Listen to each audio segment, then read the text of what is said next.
각 왕들의 업적을 조금씩 보도록 하겠습니다.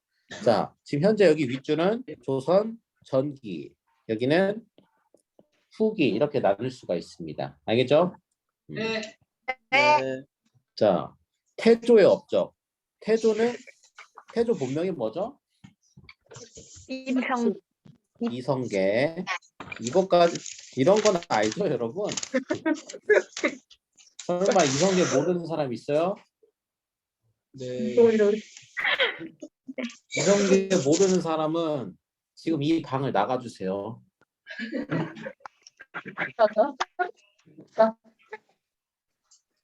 자, 이성계 업적은 뭐 많지 않습니다. 건국을 했고, 그리고 수도를 한양으로 옮겼습니다. 수도를 한양으로. 자, 퀴즈. 그러면 고려시대 때 수도는 어디였을까요? 대교. 정답. 개경. 천도란 말은, 자, 한국사는 내 말 들을 때 잘 들으세요. 한국사는 그 용어들이 생소한 용어들이 많은데 어차피 반복되게 돼 있어요. 그래서 그 말 이해하면 돼. 천도는 수도를 옮긴다는 뜻입니다. 천도가 뭐라고요? 수도를 옮긴다. 수도를 옮긴다. 자, 이게 바로 태조의 업적이고 그 다음 업적 보겠습니다. 이게 이제 우리가 잘 아는 이방원인데 이방원이에 뭘 써야 되냐? 바로 왕권 강화를 오지게 했다. 와우. 왕권 강화를 어떻게 했다? 무지개. 자, 우리 배웠습니다. 왕권을 강화시키려면은 누굴 잡아야 됩니까? 신하. 그렇죠. 신권을 약화시키면 됩니다. 신권을. 신하들을 다 잡들이 했다. 불러 모아서 때리기도 하고 패기도 하고 죽이기도 하고 뺏기도 하고 그렇게 해서 왕권 강화를 했는데 그래서 이 이방원이 했던 육조 직계제에 대해서 일단 볼 텐데 육조 직계제 잠깐 옆으로 넘어가겠습니다. 자, 조선시대는 왕이 있고 왕 밑에 의정부란 기구가 있어요. 의정부 밑에 이, 호, 예, 경, 형, 공 이라고 하는 6조가 있습니다. 6조. 알겠어요? 이게 뭐냐면 예를 들어서 우리 학교로 치는 게 선생님이야. 의정부가 뭔지 알아요? 학생회. 알겠어요? 네. 학생 뭐가 있어?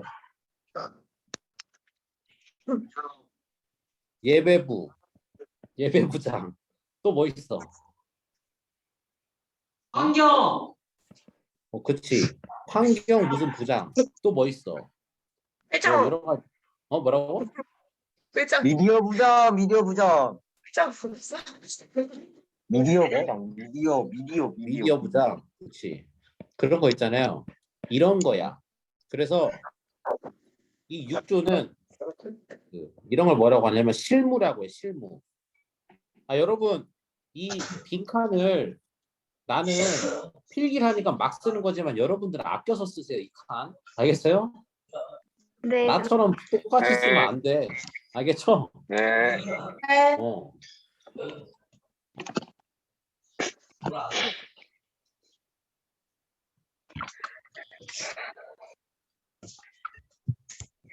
자, 6조. 자, 원래는 왕이 여기 의정부에 누가 있냐면 뭐 영의정 이런 말 들어봤어요? 좌의정, 우의정. 지금으로 치면 굉장히 높은 관직에 있는 사람들이고 여기 6조는 지금으로 치면 이제 장관급들이 있어요. 장관급. 옛날 말로는 이제 판서라고 불렀는데 중요하지 않습니다. 이건. 미안해요. 중요한 말이 아니에요. 이건. 지금 할 말은 뭐냐면 그래서 정상적으로 왕이 의정부에 일을 시키면 의정부가 그걸 실물 보는 6조한테 일을 시켜요. 이걸 뭐라고 하냐면 의정부 서사제, 의정부 서사제라고 합니다. 이해됐어요?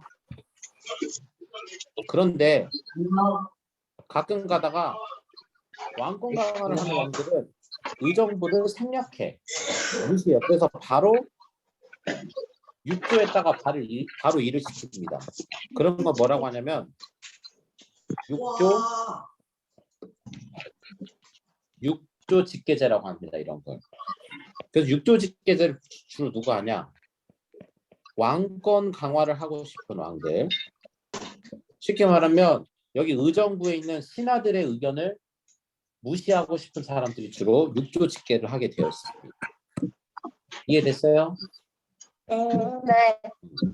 자, 그 육조 직계제였고,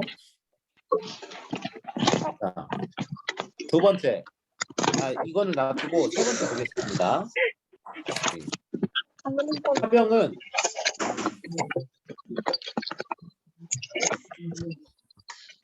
꼼지락 거리지 마세요. 시끄러워요. 알겠죠? 자, 태종이 왕이 되니까 이방원이 사병을 다 없앴어요. 원래 귀족들, 신하들은 사병, 개인의 병사들을 갖고 있을 수 있었는데 이방원이 왕이 되면서 모든 반란의 싹을 자르기 위해서 사병을 모조리 다 없애버립니다.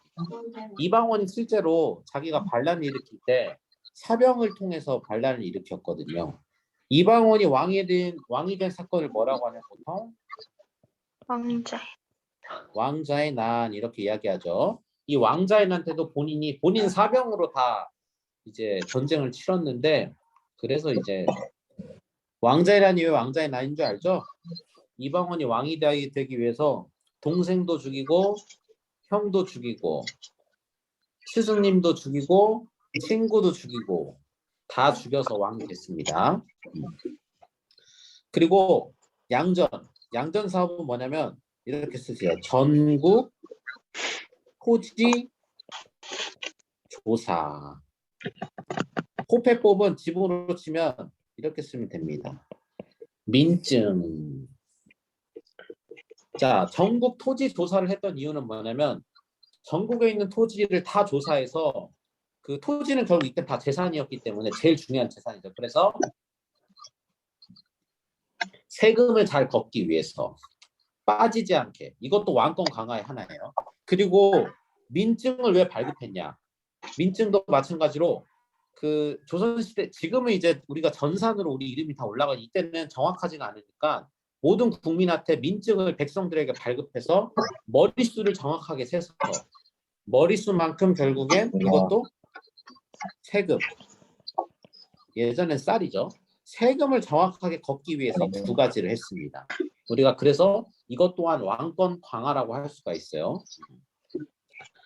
그리고 사관원 독립. 이 사관원이라는 건 우리 시험에 종종 나오는데, 자, 옆으로 가겠습니다.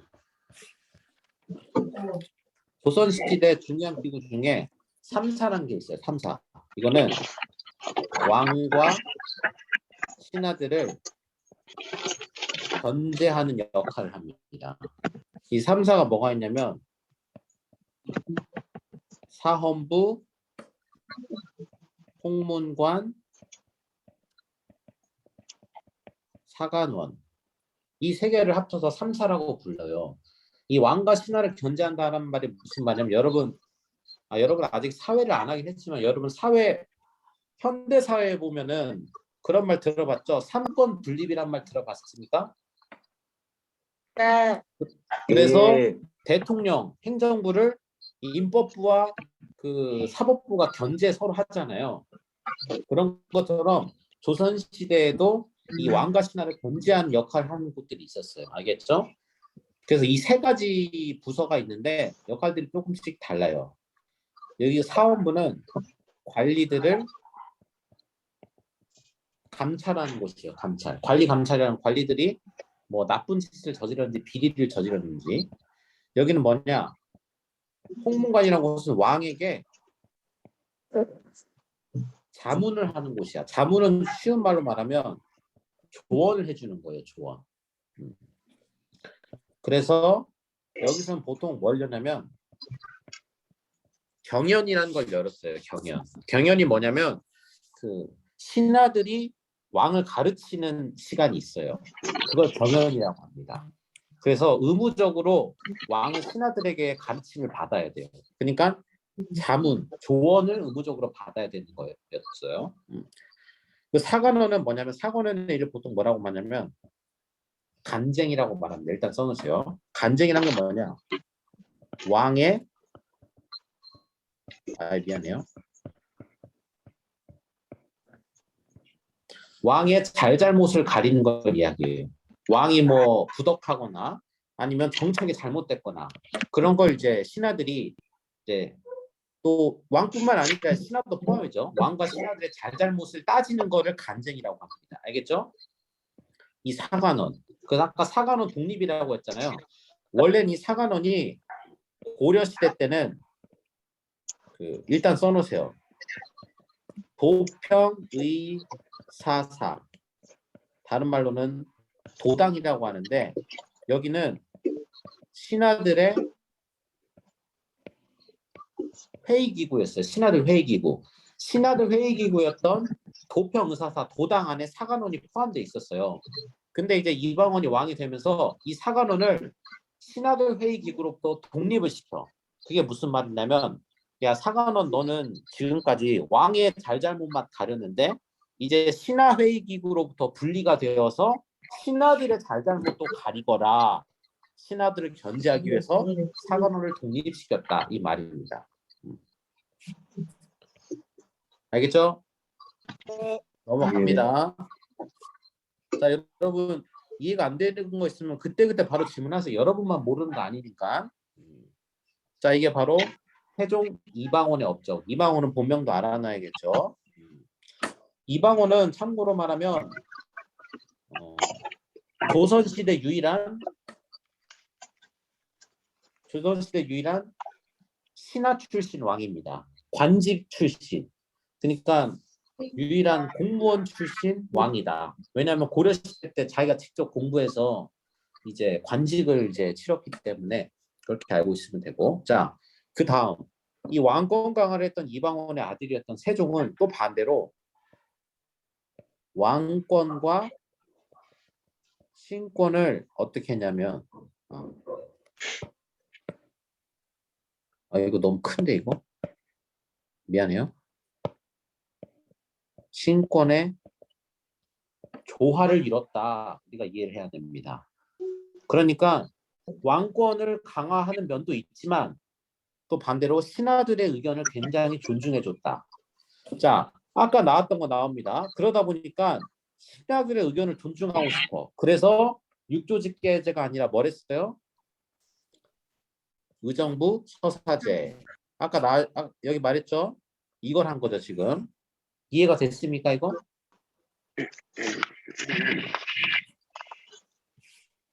그래서 의정부 서사제를 했습니다. 신하들의 의견을 존중하기 위해서. 그리고 신하들에게 열심히 공부해서 한번 학문적인 업적, 나라를 위해서 일해라. 그래서 여기는 연구기관이죠.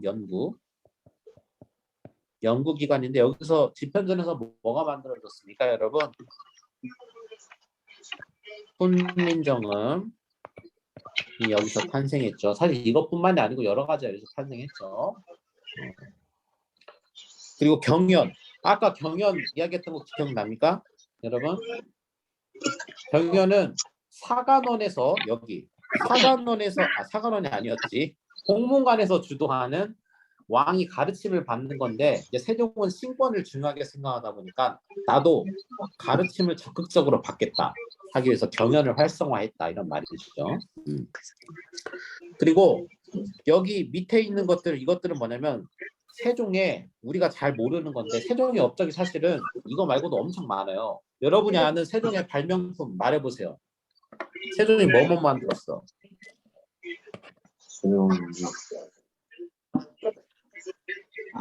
세종이 뭐뭐 만들었어?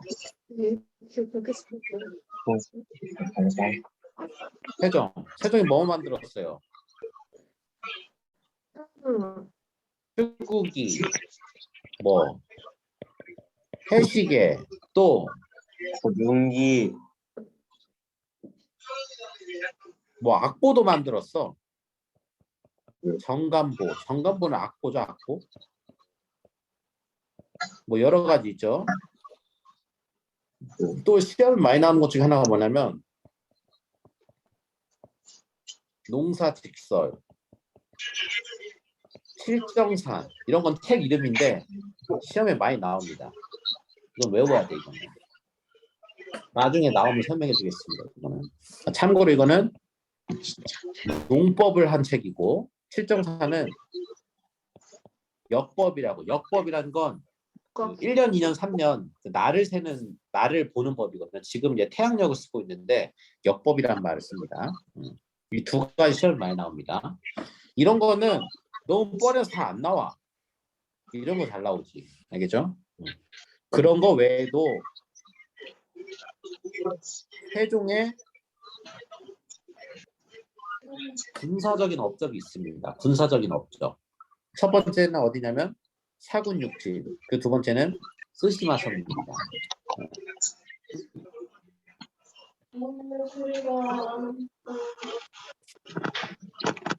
자,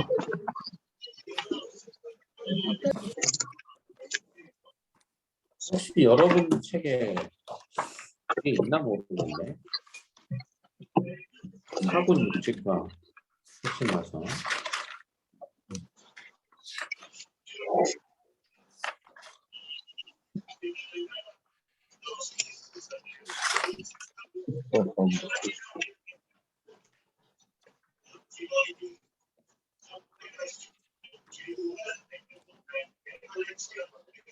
우리나라 지도를 보면은 항상 여기 밑에서 주로 이 외국 그 일본 출신 해적들이 많이 쳐들어왔어요. 이 사람들한테 본거지가 어디냐면 여기가 이제 대마도 또는 이제 스시마 섬이라고 하는데 여기가 본거지예요.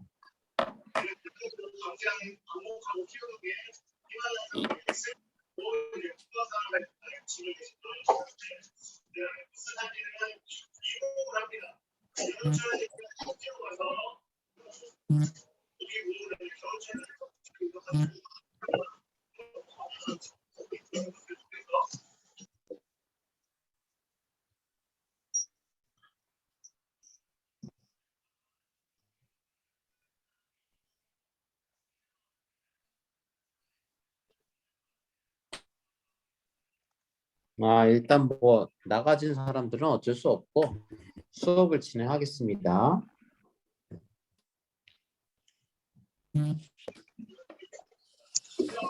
자, 여기 대마도를 정벌하게 됩니다. 대마도를 가서 이 외국들이 하루처럼 대마도를 완전히 싹쓸이해요. 대마도를 정벌했다라는 내용이 가끔 나옵니다. 그리고 우리나라 여기 위에 여기 이제 압록강과 두만강이 있는데 여기 위로 가면 이제 원래 항상 그 여진족들이 항상 우리나라를 괴롭혔어요. 이렇게. 그래서 이것도 정리를 합니다. 이곳에 사군, 육진 이렇게 정리를 하면서 이제 행정구역을 이렇게 만들어요. 그래서 이쪽으로 사람들을 많이 와서 살게 하는데 이런 걸 뭐라고 하냐면 삼인정책. 삼인정책이란 건 이사 가서 살게 한다는 건데 일단 먼저는 사군 육진을 개척했단 말은 조선 초기에 있는 이 압록강과 두만강 근처를 정리했다. 여진족들을 정리하고 사군 육진을 만들었다. 이렇게 이해하면 되겠습니다. 자, 이렇게 하면 이제 세종의 업적 끝났고 그 다음 또 이제 스토리를 보면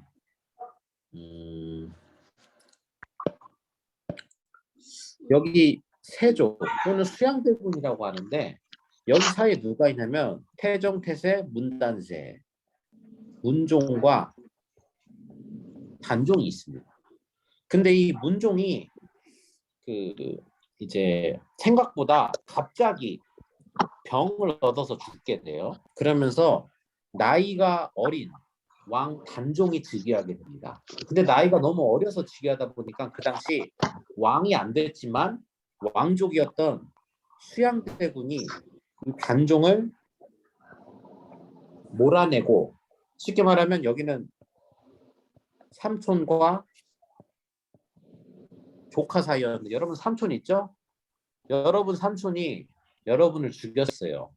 그래서 왕이 된 사건이 있었습니다. 그래서 세조가 왕이 즉위하게 돼. 이걸 뭐라고 하냐면, 그 사건을 뭐라고 하냐면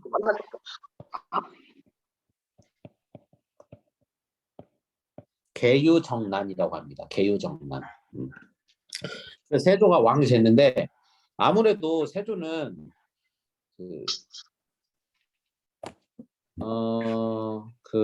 뭐라고 해야 되지?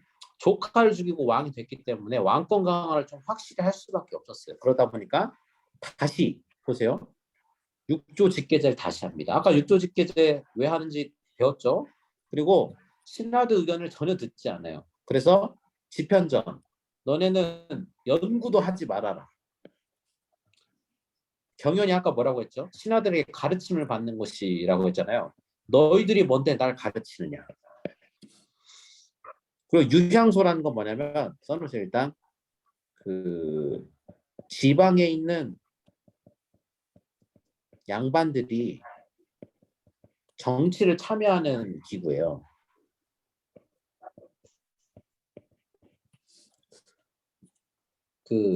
그러니까 수도뿐만 아니라 각 지역마다 이제 양반들이 있는데, 각 지역에서 그 정치를 참여, 그러니까 유양소가 어떤 의견을 낼 수도 있고 왕에게 무슨 이야기도 할 수 있는데, 그 역할을 하는 게 유양소라는 곳이 있었어요. 그래서 각 지역에 있는 양반들, 너희들도 가만히 있어라. 이게 바로 세조의 엄청난 왕권 강화. 이 사람은 결국엔 또 이제 뭐라고 써야 되냐면, 여기에 이렇게 써야겠죠. 왕권 강화다라고 써야겠죠. 여러분 이해가 됐습니까? 자, 왕권 강화는 왕이 한 명 나오면 또 그 다음엔 누가 나올까? 희한하게 또 성종은 그럼 뭘까요? 찍어보세요. 성종. 성종은 왕권을 강화했을까? 어땠을까? 여러분. 내 말 들리죠? 네. 왕권과 신권의 조화를 이뤘습니다. 성종은. 이 성종 성자가 이룰 성자를 쓰고 있는데 뛰어난 업적이 많습니다. 그 중에 가장 대표적인 업적이 경국대전. 이건 조선시대 최대 법전이죠. 법전. 모든 국가는, 현대사회로 올수록 모든 국가는 법의 근거에서 세워지게 되는데, 조선시대도 뭐 그랬죠. 경국대전을 근거해서 이제 세워진 나라나 다름없는데, 이게 정확하게 말하면 세조 때부터 시작해서 성종 때 완성됩니다. 세조 때부터 시작해서 성종 때 완성돼요. 그리고 아까 말했던 3사 중에 하나였던 홍문관이 이때 설치가 되고, 그리고 왕권과 신권을 좋아하니까 경연, 나는 가르침을 받겠다. 지방에 있는 양반들, 너희들도 정치 참여 마음껏 하거라. 다 부활했죠. 이해가 됐습니까? 그래서 이게 조선 전기에 있는 조선 전기 왕의 업적이 나왔다. 그러면 이 5명 중 하나입니다. 무조건. 나머지는 업적은 없어요. 그래서 조선 전기 왕들의 업적은 이 5명만 구분하면 되겠습니다.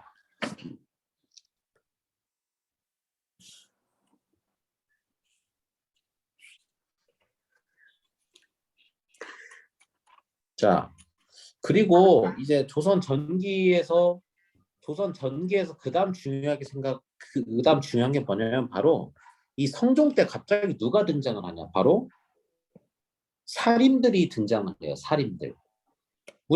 근데 내가 혹시 조선시대 수업 시간에 살인 이야기 한 적 있어요, 여러분? 있어요, 없어요? 대답을 해보세요. 있어요, 없어요? 기억 안 나요.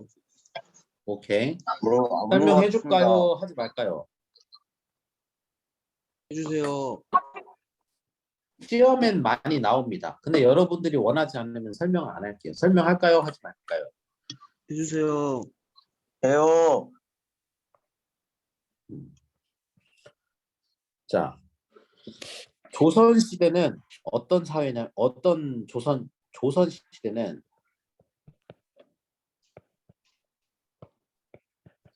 유교,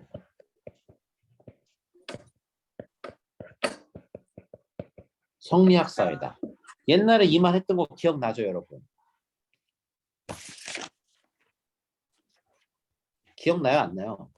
아니, 그러니까 해요. 음소거를 풀고 대답을 해보세요. 나요. 답답하네, 이거. 그래서 조선의 모든 신하들, 관직에 오는 사람들은 다 뭐냐면 다 유학자들입니다. 성리학자들. 그래서 이 조선 전기에는 그 두 가지 부류가 있었어요. 훈구와 사림. 이 훈구는 조선을 건국한 사람들이에요. 이를테면 정도전의 후예들, 정도전을 비롯해서 이 사림들은 건국에 대해서는 반대했었어요. 이를테면 누구였냐면 선주교에서 죽었던 정몽주를 비롯해서, 그래서 이런 사람들을 뭐라고 하냐, 훈구 같은 사람들, 이런 사람들을 원래 급진파라고 하고 살인파들을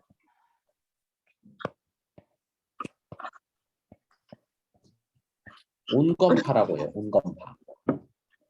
온건하다는 건 있는 걸 지키는 건데, 그래서 성리학적으로 볼 때도 이 사람들은 다른 종교, 다른 학문에 대해서 굉장히 수용적이야. 그러니까 뭐 불교, 도교 뭐 이런 거 다 인정한다. 다 좋다. 좋은 게 좋다라고 하는 사람들이어서 실제로 급진이라는 건 이제 변화를 좋아한다는 건데, 그래서 나라를 세울 때도 굉장히 동일했던 사람들이죠. 근데 반대로 살인들은 쉽게 말하면 온건하다는 말을 좀 안 좋은 말로 말하면 뭐라고 말할 수 있을까요? 곤대라고 해요. 곤대. 조선시대 때 곤대란 말이 있었어요. 근데 곤대라는 말이 원래 쓰던 말이에요. 조선시대 때부터. 이게 현대사회에 오면서 꼰대란 말로 바뀌었죠. 알고 있었어요? 몰랐어요. 아, 방금 말한 건 뻥이에요. 그냥 꼰대라고 합니다. 쉽게 말하면 여러분 이해하기 쉽게 해서. 아, 꼰대라고 필기한 거 아니죠, 여러분? 아, 뭐 상관은 없는데. 자, 이 사람들은 영어 좀 쓰겠습니다. 미안해요. only 이거 아니면 안 된다. only 성리학, 유학, 성리학이 아니면 죽음을 달라. 이런 사람들이에요. 쉽게 말하면 꼰대. 실제로 조선 세워질 때도 조선이 웬 말이냐, 망하면 망했지 조선을 안 세운다 라고 하면서 정몽주도 선적교에서 죽었잖아요. 그래서 이 사림이란 말 자체가 이게 이제 선비사자에 숲을 임자인데, 조선 세울 때 숲속으로 다 들어가 버렸어요. 이 사람들은. 그래서 이 사람들이 정치에 관심이 없었어요. 원래는. 근데 이미 조선이 세워지고 나라 건국되고 시간이 지나다 보니까 살인들이 스멀스멀 등장하기 시작합니다. 그게 언제였냐면 바로 성종 때였어요. 성종 때. 성종이 의도적으로 살인들을 등용하기 시작하는데, 이때 이제 훈구들이 당연히 대부분 정권을 다 잡고 있었는데, 이 훈구들을 견제하기 위해서 살인들을 등용해요. 그리고 이제 일부러 이 살인들이 그 왕이나 신하들을 견제하기 좋은 자리가 있어. 그게 어디냐면 아까 말했던 삼사예요. 삼사. 3사로 많이 자리를 많이 차고 올라옵니다. 3사가 그런 역할을 하는 것이니까. 그래서 이 성종 때부터 사림이 등장하고 훈구와 사림의 대결이 시작되는데 이 훈구와 사림의 대결을 뭐라고 하냐? 사화라고 합니다. 사화. 결론적으로는 훈구는 기득권이고 사림은 이제 등장했던 사람들이다 보니까 훈구와 사림의 대결에서는 훈구가 유리할 수밖에 없어서 대부분 사림들이 지게 됩니다. 그래서 사림들이 화를 입었다고 해서 사화라고 해요. 총 4번이 있었는데 자 여기까지 이해됐죠? 자 그래서 이때부터 이 3명의 왕 때는 주로 이 사화가 총 4번 있습니다. 1번, 2번, 3번, 4번. 근데 시험에는 보통 2개만 나옵니다. 무오사와 기묘사화. 이 무오사와 기묘사화는 여러분 그냥 이제 외워야 돼요. 이거 밑에 있는 괄호는 이 사화가 왜 일어났는지에 대한 배경이거든요.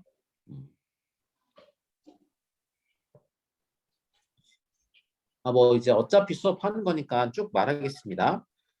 이 무오사화는 왜 일어났냐면 당시 그 연산군이 즉위를 했는데 연산군은 유명한데 폭군이죠. 폭군인데 이 훈구들이 이 살인들을 견제하기 위해서 김종직이 이미 죽었는데 옛날에 썼던 글이 있어요. 그 글이 뭐냐면 조의제문이라는 글입니다. 이 조의제문이라는 글의 내용이 뭐냐면 연산군의 할아버지 뻘 되는 세조가 조카를 죽이고 왕이 된 것은 부당하다 라는 내용의 글을 쓰게 됐는데 그게 김종직의 조의제문인데 이게 이런 걸 뭐라고 하냐면 이제 사초라고 해요. 사초라는 건 그 사관들이 쓴 역사적 기록인데 이 역사적 기록을 조선왕조실록에서 이제 볼 수 있는데 이건 원래 왕들도 열어볼 수 없는데 이제 신하들이 작당을 하고 보게 해서 연산군이 이 내용을 보게 됩니다. 그러니까 연산군이 아니 나의 할아버지 뻘 되는 세조 대왕님을 모욕하다니 그것은 나를 모욕하는 것이다 라고 해서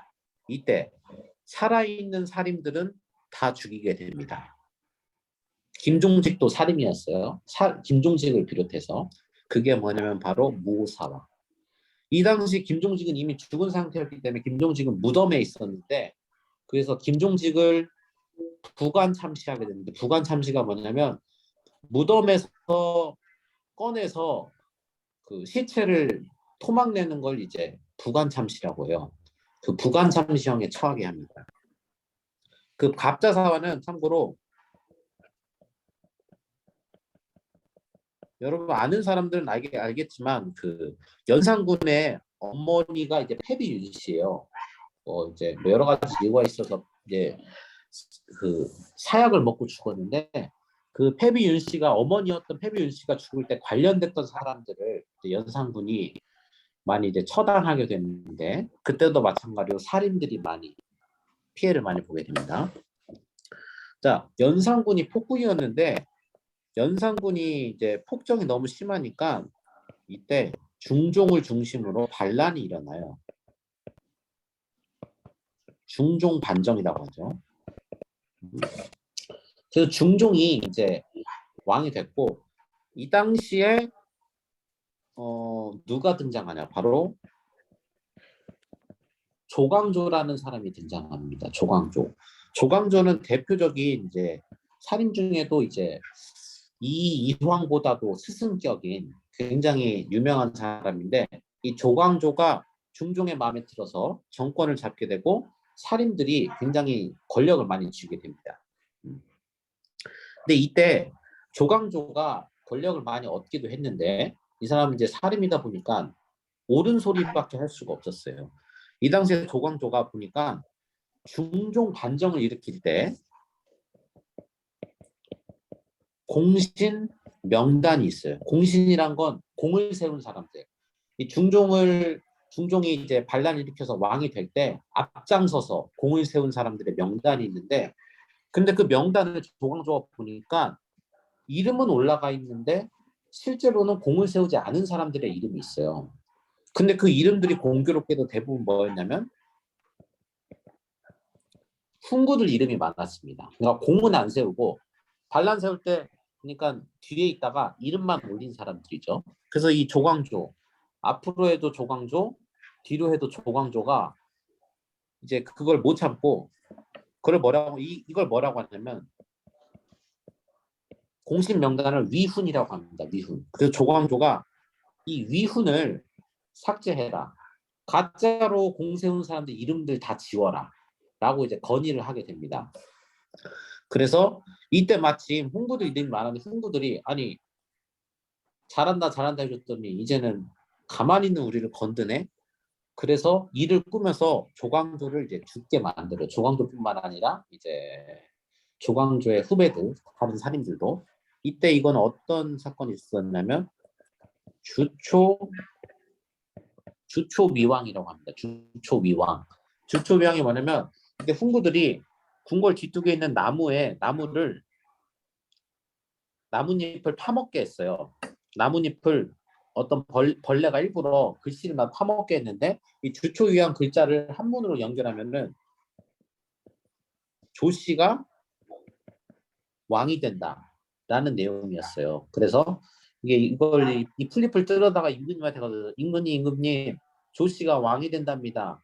조광조가 힘이 얼마나 막강하면 이런 흉흉한 소문이 돌겠습니까? 저놈을 영모로 죽이십시오 해서 그래 좋지 하고 조광조를 패하게 되는 사건이 이제 이 기묘사화입니다. 그리고 을사사화는 몰라도 돼요.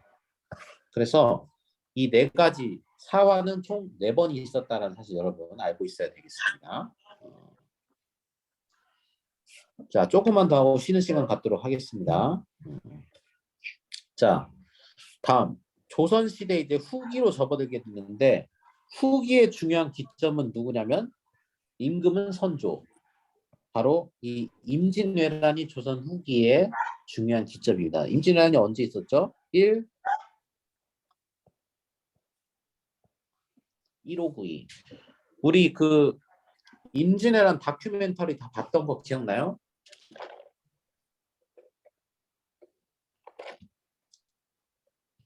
다들 내 수업 듣고 있니?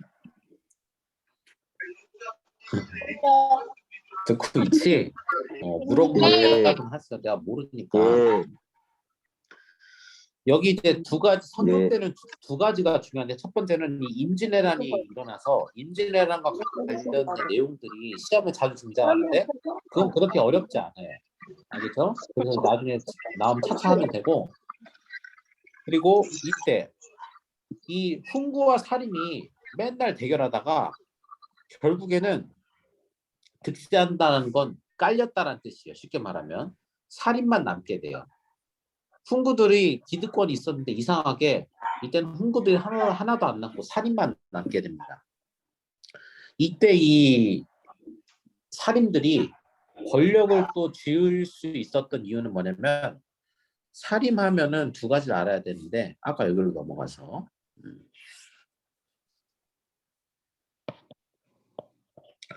살인은 두 가지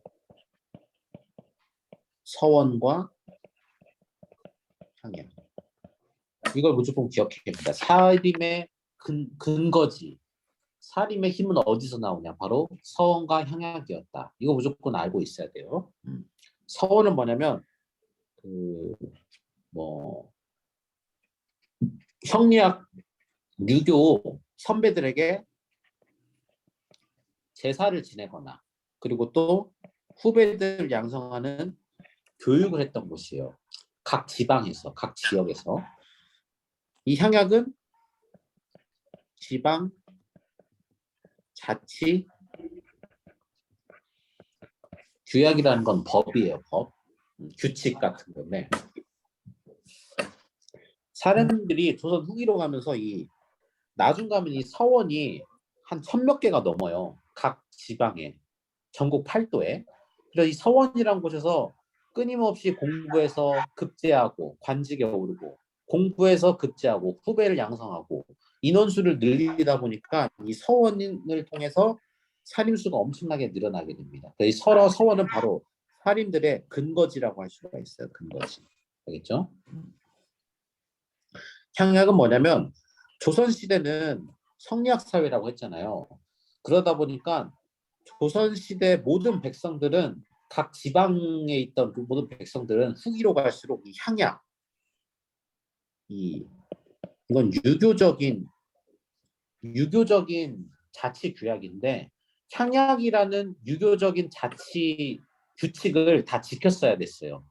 근데 이 향약을 가르치고 이게 잘한 거냐 못한 거냐 그런 걸 감시하는 역할을 다 어디서 했냐면 바로 각 지방에 있는 서원 그리고 각 지방에 있는 사림들이 다 이 모든 걸 했단 말이에요.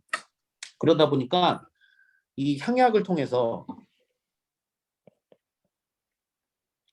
그 일반 백성에 대한 그 영향력이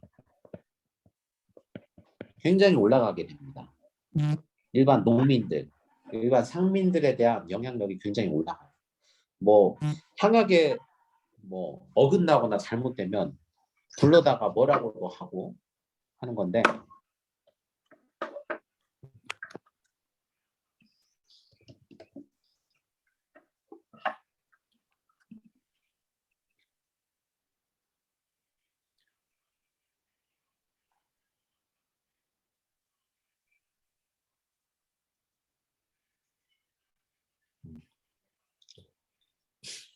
여러분 혹시 이 향약은 어디서 나왔냐면 이런 말 들어봤어요, 여러분?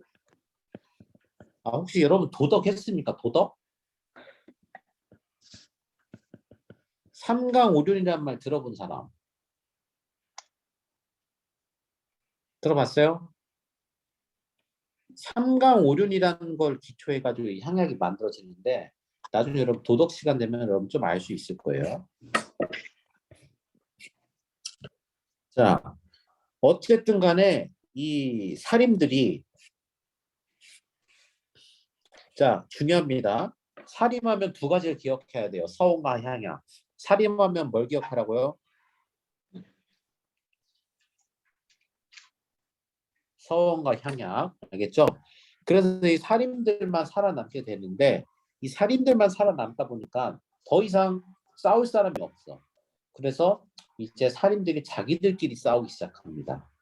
그래서 파가 갈리는데 그게 뭐냐면 동인과 서인으로 나눠져요. 동인과 서인으로. 당시 이제 이조 전랑이라는 중요한 직책이 있어요. 관직 중에. 이 직책에 누가 앉아야 되냐를 가지고 논의하다가 살인만해서 동쪽에 사는 심의겸과 서쪽에 사는 김효원이라는 사람을 두고 파가 갈리기 시작해요. 그래서 동인과 서인으로 파가 나눠지고 이 또 동인은 북인과 남인으로 파가 갈라집니다. 이 북인은 약간 강경, 온건인데 무슨 말이냐면 서인들에 대해서 이때 서인들이 큰 위기에 처하게 되는데 서인들이랑 친하게 지내자, 가까이 지내자는 게 온건이었고 안 된다. 서인들 다 죽이자라고 했던 게 강경이었어요. 그래서 결론적으로 말하면 북인, 남인, 서인 이 세 그룹의 정치 형태를 뭐라고 하냐면 바로 붕당 정치라고 해요. 붕당 정치. 지금으로 치면 이제 곧 있으면 우리나라 대통령 선거도 하는데 정당 정치라고 현대 사회에서는 정당이라고도 하는데 이런 형태를 붕당 정치라고 합니다. 참고로 아까 말했던 훈구와 사림은 붕당이 아니에요. 여기 북인, 남인, 서인을 붕당이라고 합니다. 알겠죠? 그렇게 하면서 조선 후기 사회에 이제 접어들게 됩니다. 그러면서 이 북인, 남인, 서인의 권력 다툼이 심해지는데 그건 좀 있으면 좀 이따가 또 더 보기로 하고 시험에 종종 등장하는 건데 선조의 가장 큰 업적은 뭐냐면 바로 이 임진왜란이죠. 임진왜란. 임진왜란은 1592년에 일어났고 참고로 2년 동안의 전쟁, 3년의 휴전, 그리고 다시 2년의 정유년의 정유재란. 총 이걸 합쳐서 이제 7년인데 이 7년을 임진왜란이라고 합니다. 그래서 보통 이게 임진년인데 합쳐서 임진왜란이라고 하기도 하고 이걸 임진왜란이라고 하기도 합니다. 다시 쳐들어왔을 때 정유재란이라고 합니다. 알겠죠? 그래서 이 임진왜란은 주로 이 당시 조선은 200년간 우리 다큐멘터리 다 봐서 알죠? 200년간 평화가 지속되다 보니까 아무도 전쟁 날 걸 대비를 못했어요. 그래서 조선에 있던 원래 관군들은 다 아무 역할을 하지 못합니다. 그래서 주로 누가 역할을 많이 하게 되냐면 농민들, 일반 상민들 스스로 있는 무기란 무기는 다 들고 나타난 의병들이 역할을 많이 하게 됩니다. 의병들.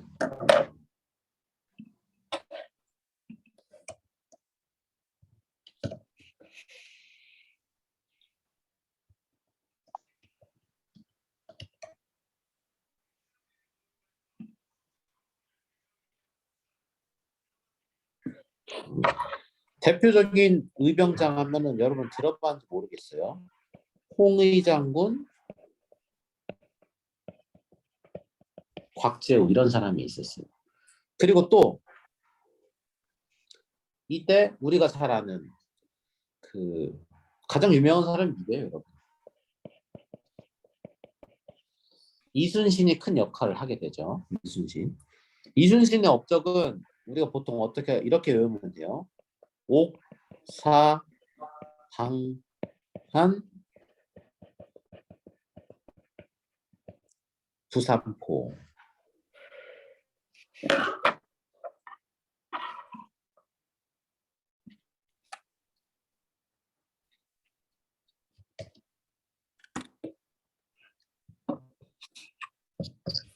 그리고 이게 이제 임진년에 있을 때 전쟁들을 다 써놓은 거예요.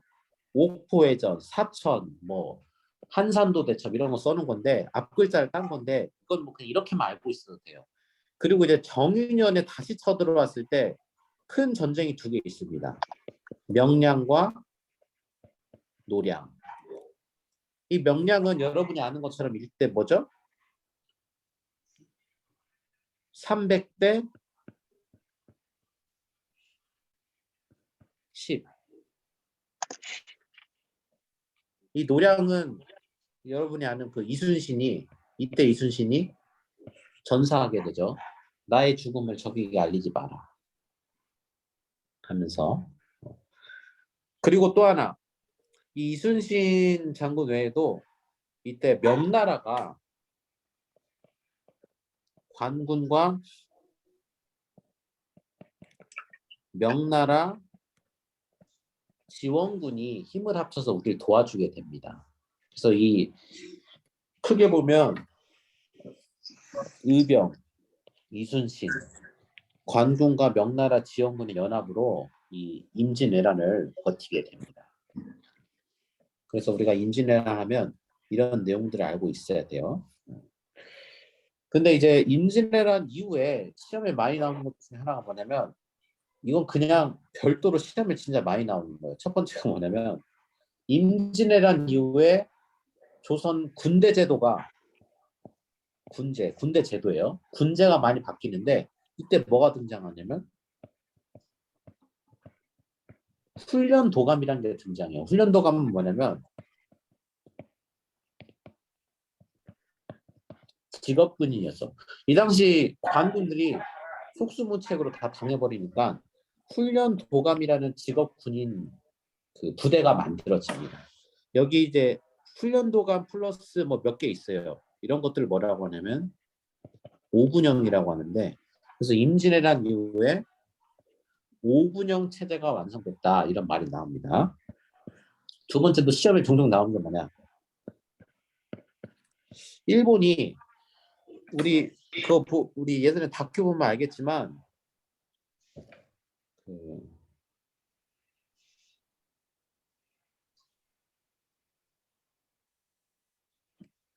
이때 임진왜란 중간에 그 임진왜란을 일으켰던 도요토미 히데요시 알죠? 도요토미 히데요시가 죽어요. 그리고 도요토미 히데요시 정권도 자연스럽게 임진왜란 실패와 함께 막을 내리게 되고, 이때 여러분 다큐 기억나는지 한번 테스트해 보겠습니다. 도요토미 히데요시가 가장 견제했던 2인자 이름 뭐였습니까? 맞추면 내가 아이스크림 하나 주겠습니다. 도요토미 히데요시를 누구야? 도쿠가와 이에야스 누구예요? 맞아요. 바로. 근데 이 도요토미 히데요시 안목이 맞았어요. 도쿠가와 이에야스가 도요토미 히데요시 정권을 무너뜨리고 전국을 통일해 버려요. 그래서 그 정부를 세우는데 그걸 뭐라고 하냐면 이제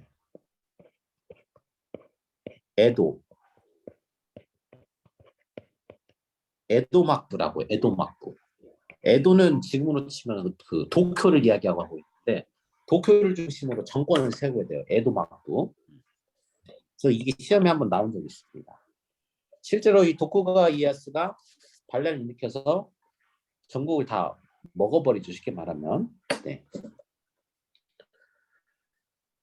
그래서 지금 임진왜란에서 중요한 포인트들을 1년 동안 꼭 기억해야 됩니다. 오군형이란 말 가끔 나옵니다. 그리고 의병은 이거 말고도 여러 명 있어요. 근데 이제 그 대표적으로 이제 곽재우라는 사람이 있었다라는 거 우리가 알고 있으면 좋고. 자, 일단 우리 10분간 휴식하고 또 수업을 이어서 가도록 하겠습니다. 자, 아까 선조까지 했습니다. 선조의 큰 업적은 선조 시대 때는 두 가지 일이 있었어요. 임진왜란이 일어났고 분당 정치가 형성되게 되었다. 이거 잊으면 안 됩니다. 선조는 두 가지 뭐라고요? 여러분이 말하면서 해보 말해야 남아요. 선조는 두 가지 뭐라고요? 임진왜란과 분당 정치가 완성되었다. 네. 자, 이 선조 다음 왕이 이제 광해군인데, 일단 이 배경을 알아야 돼요. 광해군이 어떻게 즉위하게 됐고 뭘 했냐. 일단 광해군은 일단 정답부터 쓰면은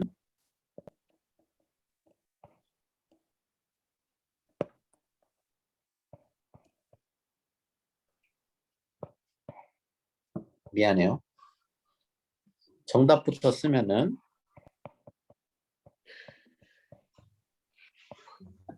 중리배교, 명나라와 후금 사이에서, 그리고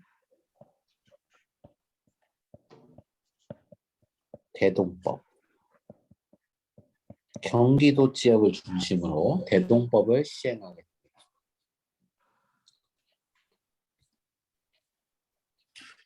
자, 여기서 한 가지 우리가 이해하고 넘어가야 되는 게 있는데,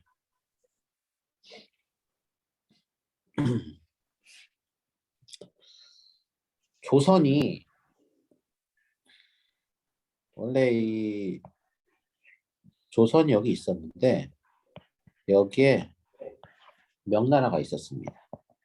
조선이 있고 이쪽엔 외나라가 있었고, 임진왜란 때 외놈들이 쳐들어오면서 이 조선과 명나라의 연합군이, 이 임진왜란 여러분 알겠지만 이 외놈들의 목적은 어디까지 가는 거였냐면 명나라까지 침략하는 거였어요. 그래서 명나라를 침략하기 위한 발판이 조선이었던 거고, 그래서 다큐멘터리 옛날에 우리 봤던 거 보면 조선의 상가물을 앞장 세워서 명나라를 정벌하겠다 이런 내용 나왔었죠. 그런 걸 뭐라고 하냐면 정명가도라고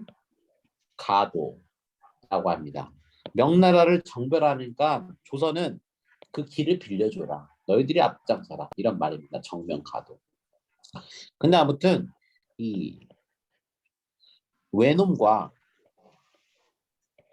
조선과 명군이 힘을 합쳐서 싸우게 됐고 결국에는 이제 조선과 명나라 연합군이 이겼죠. 근데 이제 결과적으로는 이 명나라가 굉장히 전쟁을 치르면서 쇠퇴하기 시작합니다. 명나라가 쇠퇴할 때쯤에 이때 누가 등장하냐? 바로 이 여진족이 나라를 세우게 되는데 그 이름은 후금이었어요. 후금. 그래서 후금이 굉장히 성장하게 되고 나중에는 후금이 청나라가 돼요. 후금이 성장을 하게 됩니다. 이때 이제 명나라는 쇠퇴하고 후금은 성장하게 되는 이런 형세를 떼게 됩니다. 그런데 조선은 원래부터 조선과 명나라는 원래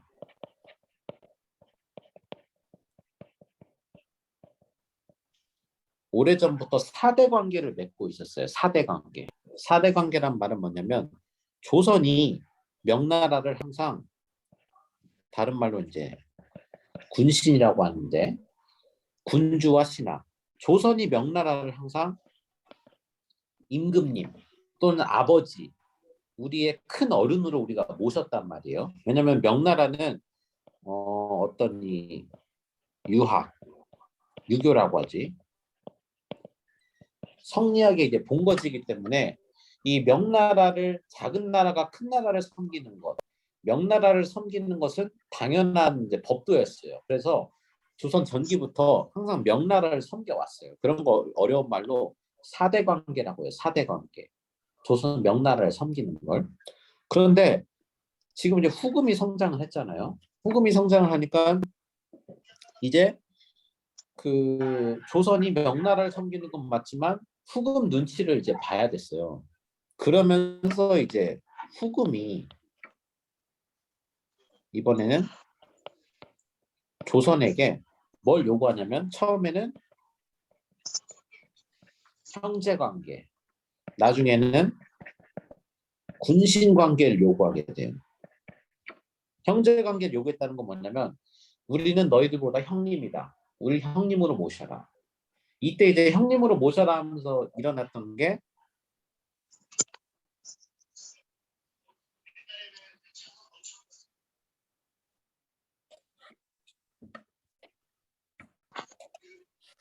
여러분 거에는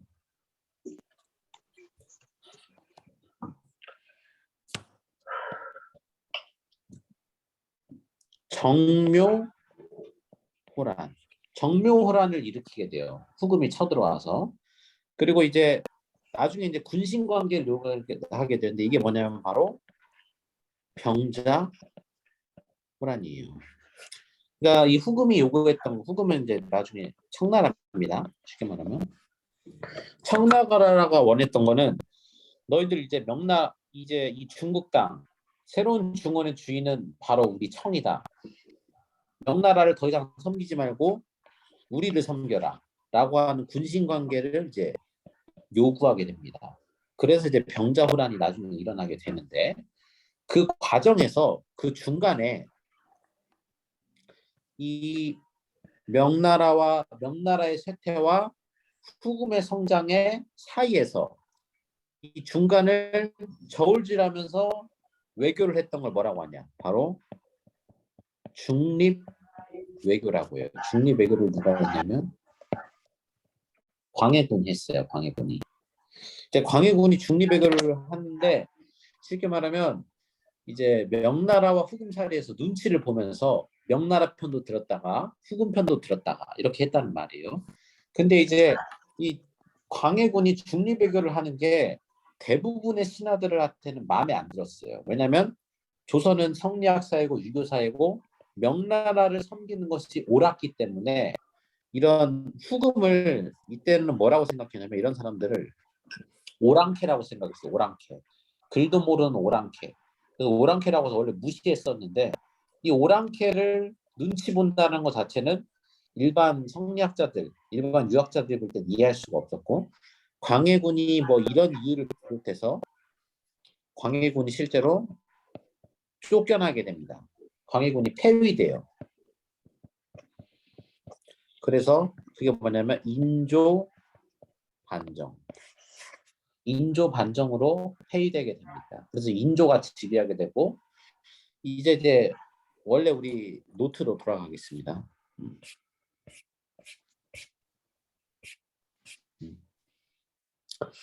자,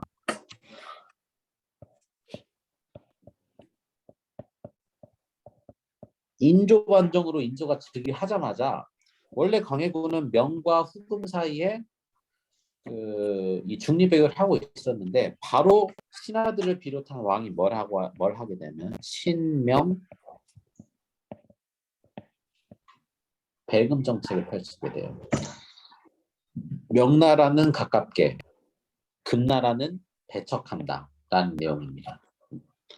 근데 이제 신명 배금 정책을 펼치니까 가만히 있던 이제 후금이 조금 자기들을 무시하는 것 같아서 화가 났어요. 자기들 이제 새로운 주인이고 새로운 강자인데 여전히 명나라를 섬기고 후금을 무시하는 것 같아서 화가 나서 일어났던 게 바로 아까 말했던 정묘호란과 병자호란인데 그냥 이렇게만 알고 있으면 돼요. 병자호란이 일어났다라고 알고 있으면 되겠습니다. 병자호란 하면은 병자호란이 우리가 본 무슨 영화일까요? 여러분 병자호란 배경으로 영화를 봤죠? 남한산성으로 도망가서 50여일을 버티게 되는데 결국은 항복을 하게 되죠. 이런 단어들이 나오는 병자호란입니다. 남한산성에서 버티다가 결국에는 삼전도의 굴욕이라고 하죠. 그 역사상 흔한 일은 아닌데 임금이 직접 나가서 청나라 황제 앞에 머리가 피가 나도록 머리를 박았죠. 조아렸죠. 그걸 이제 삼전도 굴욕이라고 하고 실제로 지금 서울의 그 석촌호수 근처 가면은 삼전도 비라는 게 있어요. 비석이 있어요. 그때의 치욕을 기억하기 위해서 삼전도의 굴욕이라고 합니다. 그게 이제 병자호란이고 병자호란이 일어난 배경 여러분 이제 알겠죠? 이해가 됐어요, 여러분?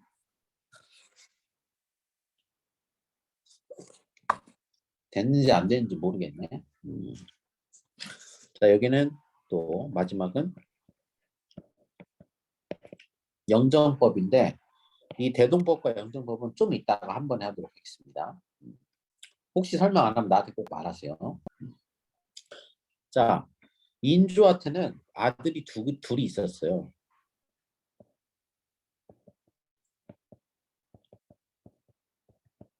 소현세자와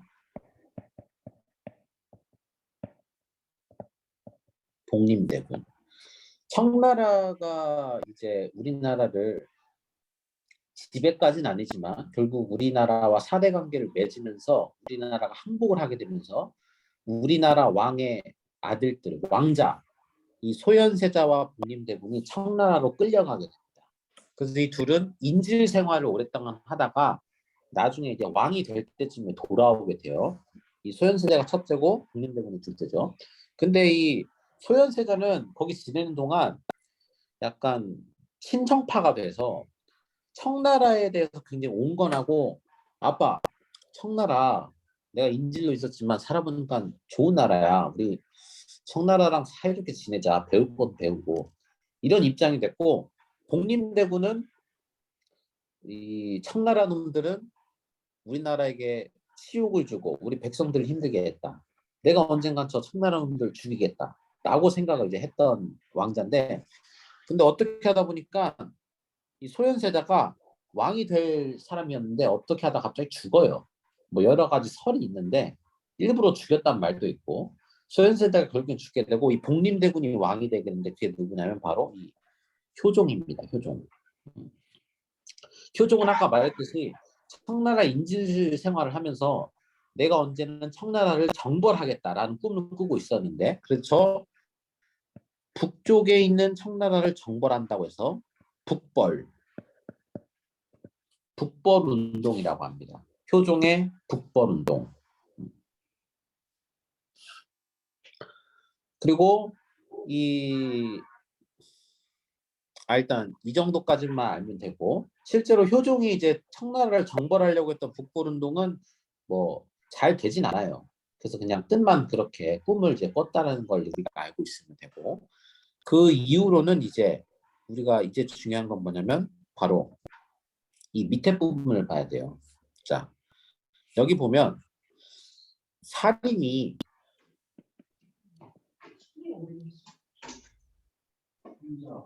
지금, 자, 이걸 기억해야 됩니다. 선조 때 북인, 남인, 서인 세 파로 나눠졌습니다. 그 중에서도 이 북인들은 광해군과 함께한 파였어요. 광해군이 중리배교를 펼치다 보니까 대부분의 신하들은 이 광해군의 중리배교에 반대했는데 유일하게 북인과 그 뜻을 같이 하게 됐죠. 근데 결국에는 광해군이 인조반정으로 쫓겨나면서 북인도 이때는 그냥 끝납니다. 이때부터는 결국엔 서인과 남인만 남아서 둘이 공존을 하게 됩니다.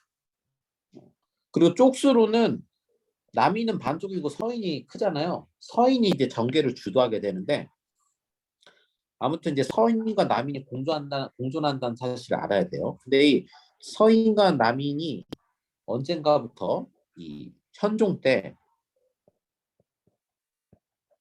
붕당 간의 갈등이 심화되기 시작하는 사건이 발생합니다.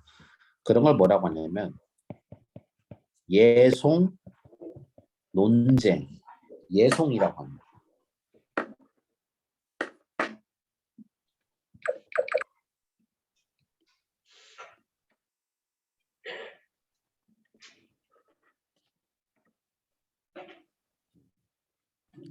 자, 예송 논쟁은 왜 일어나냐면, 우리가 여러분 이거는 지금 설명을 해줄 테니까 한번 잘 들어보세요. 서인과 남인이 왜 싸우게 됐냐면,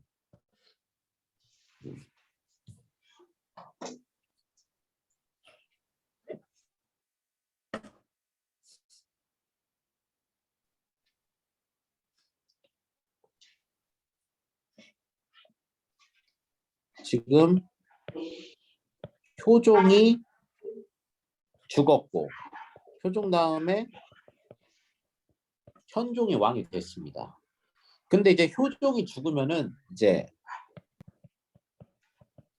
장례를 치러야 되는데, 이 장례를, 이건 그냥 여러분 내용을 그냥 들어보면 돼요. 장례를 치러야 되는데 이 효종의 친엄마는 아니고 그 당시 이제 엄마뻘이 되는 이제 조대비란 사람이 있었습니다. 조대비. 근데 이 조대비란 사람이 이제 옛날 여러분 그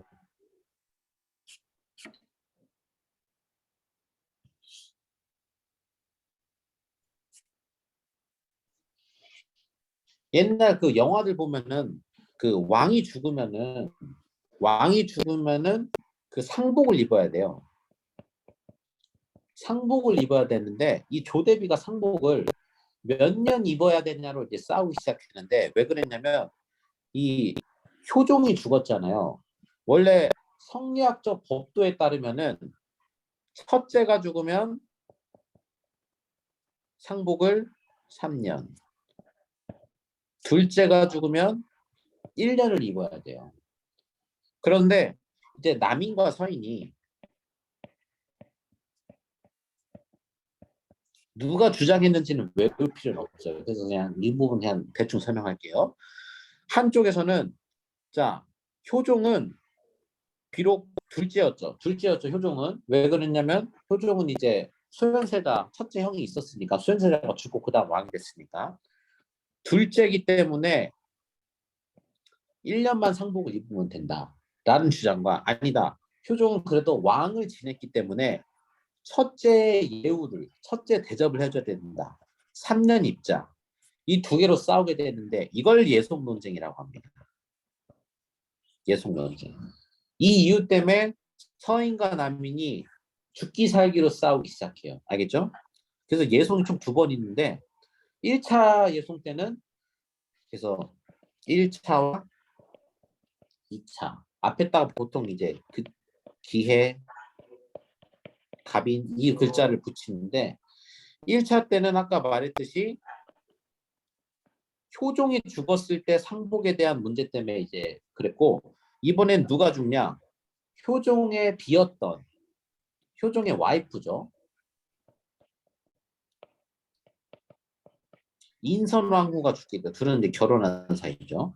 인선왕후가 죽게 되니까 이번에도 마찬가지로 첫째 며느리냐 둘째 며느리냐 이걸 싸우게 돼요.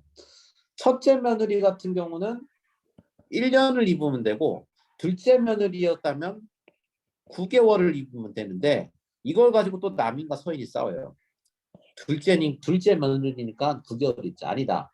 왕을 지냈으니까 첫째 며느리 대우를 해야 된다. 1년 입자.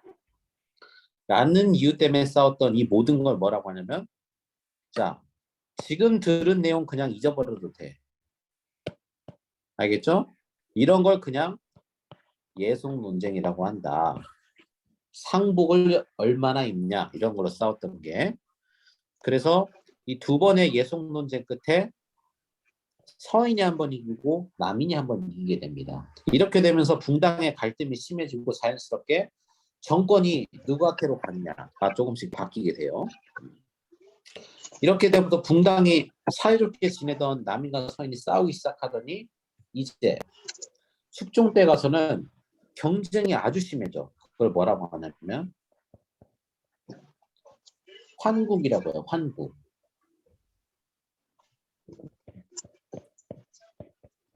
갈등이 극에 달했다. 여기서 뭘 중요해야 되게 이 환국이란 말은 환은 바뀔 환자의 국면 부자인데 그 정치적인 형태가 확확 바뀌었다. 동전 앞뒤처럼 확확 바뀌었다는 말인데 총 3번이 있습니다. 경신, 기사, 갑술 환국이라고 하는데 서인이 이겼다가 남인이 이겼다가 서인이 이기는데 서인이 이때 이제 황국이란 말 쓰는 이유는 서인이 이기게 되면은 이때부터 독재를 하게 돼요. 독재한단 말은 서인이 정권을 잡으면 남인들을 다 몰아내고 다 죽이고 또 남인이 정권을 잡으면 서인들을 완전히 몰아내고 다 죽이고 또 다시 서인이 정권을 잡으면 다시 남인들을 다 몰아내고 완전히 다 죽이고 한 걸 뭐라고 하냐면 그런 형태의 정치 형태를 환국이라고 합니다. 그러니까 굉장히 혼란한 형태라고 할 수가 있어요. 참고로 뭐 굳이 몰라도 되는데 순서가 서남, 서남, 서 순서대로 한 번씩 이제 하다가 결국에는 이제 서인이 이기게 됩니다. 서인이 이기게 되고 이 당시 또 서인은 초반에 남인에 대한 입장 차이 때문에 노론과 소론 또 둘로 나뉘어요. 이건 알아야 돼요. 노론은 강경, 소론은 온건. 쉽게 말하면 노론은 약간 노인이라고 생각하면 되고 소론은 약간 소인, 젊은 사람들이라고 생각하면 돼요. 그러니까 남인들에 대해서 노론들은 저 남인 놈들은 다 죽여야 된다라고 주장했던 사람들이고 소론들은 저 남인과 그래도 같이 가자라고 주장했던 사람들이에요. 그래서 이런 형태를 환국이라고 합니다. 그래서 나라가 이때 당시만 해도 결국에는 이제 왕권은 굉장히 약화되고 신권은 굉장히 올라가 있는 상태였어요. 그리고 신권이 올라가면서 신하들에서 좌지우지되고 자기들끼리 권력 다툼이 더 중요해진 상황이었죠. 권력 다툼이 심해진 상황. 그러면서 등장한 왕이 누구냐? 바로 영조와 정조입니다. 이 상황에서 영조와 정조를 이해해야 우리가 이해를 할 수가 있어요. 이때 등장하는 정치가 뭐냐면 바로 탕평정치라고 해요. 탕평정치. 정조 때도 하는데 탕평이라는 건 이 공평할 평자예요. 그래서 너희들 그만 싸워라.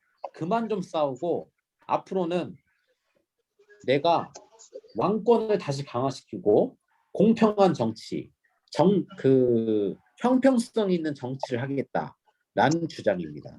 다른 말로는 이제 왕권을 좀 강화시킨다는 이야기입니다. 왕권을 강화시키는.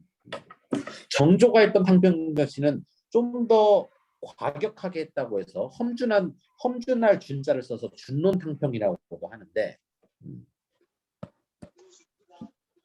그래서 영조가 이 당시 살인들의 지금 이게 다 살인들이 한 거니까 살인들의 갈등이 심화되다 보니까 몇 가지 이제 업적이 있는데 살림이라는 건 뭐냐면 살인들의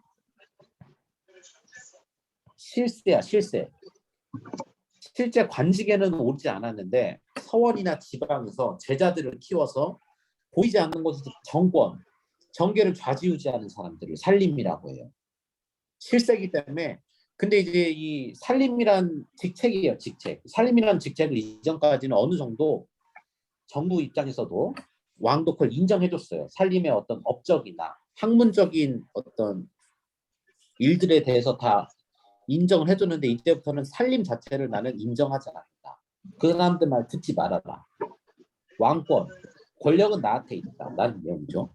그리고 대부분 이 살인들이 서원의 근거에서 이제 정권을 유지하다 보니까 서원들을 많이 정리합니다. 서원들이 이제 후기 가면 이제 거의 1000몇 개까지 되는데 그 중에 상당수를 많이 정리해요.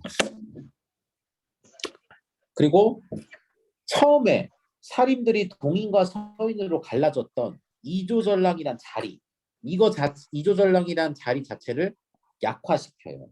이 이조전랑이란 자리에 권한을 많이 약화시켜요. 이것 때문에 싸우기 시작했으니까. 균형법은 좀 이따 하기로 하고. 그래서 이 세 가지를 하게 됩니다. 그 다음 왕이었던 정조는 여러분 알다시피 영조와 정조 사이에 누가 있죠? 사도세자가 있죠.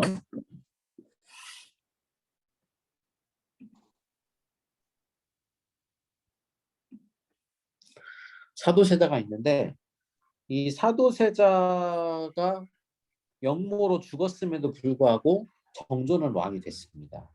당시에 사도세자가 죽도록 굉장히 도움을 많이 줬던 신하들은 정조가 왕이 되는 걸 두려워했어요.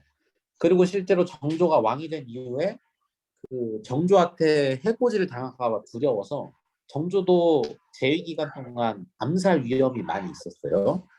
그러다 보니까 정조가 여러 이유로 왕권 강화를 굉장히 많이 하게 되는데 마찬가지로 왕권 강화한 업적들은 이 시험에 많이 나옵니다.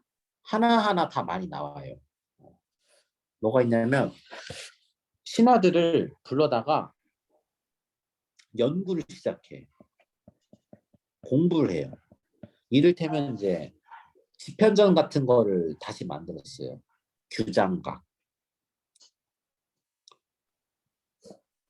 규장각에서 뭘 하게 되냐면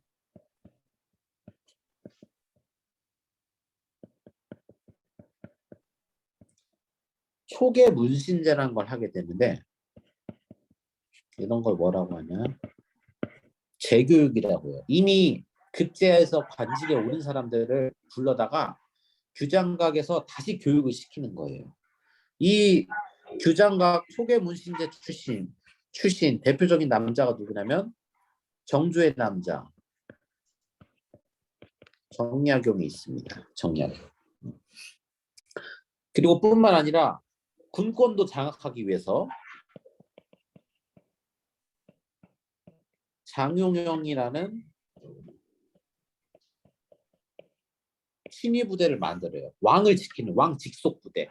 이 장용영이라는 군대 규모가 당시 중앙군, 수도를 지키는 중앙군보다 규모가 클 정도로 엄청나게 컸어요. 그리고 또 이 모든 걸 집약한 신도시를 건설하게 되는데 수원에, 지금의 수원에 화성이라는 성을 짓게 됩니다. 성. 참고로 이때 시험에 가끔 등장하는 화성 지을 때 이때 정리하국이 만들었던 거중기라는 도르래를 써가지고 몇 년 걸릴 거를 이제 시간을 압축해서 빨리 짓게 되죠. 그게 바로 이게 정조의 업적입니다. 알겠죠? 그래서 영조와 정조는 시험에 엄청 많이 나와요.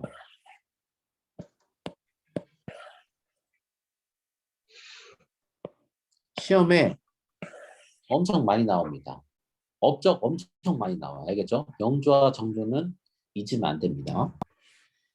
조선 후기에 드문 이제 뛰어난 왕 중에 한 명인데, 근데 영조와 정조가 왕권 강화를 잘하고 뛰어난 왕이었는데 그 뒤에 등장하는 왕들이 이제 누구냐면 바로 순종, 헌종, 철종. 순종, 헌종, 철종.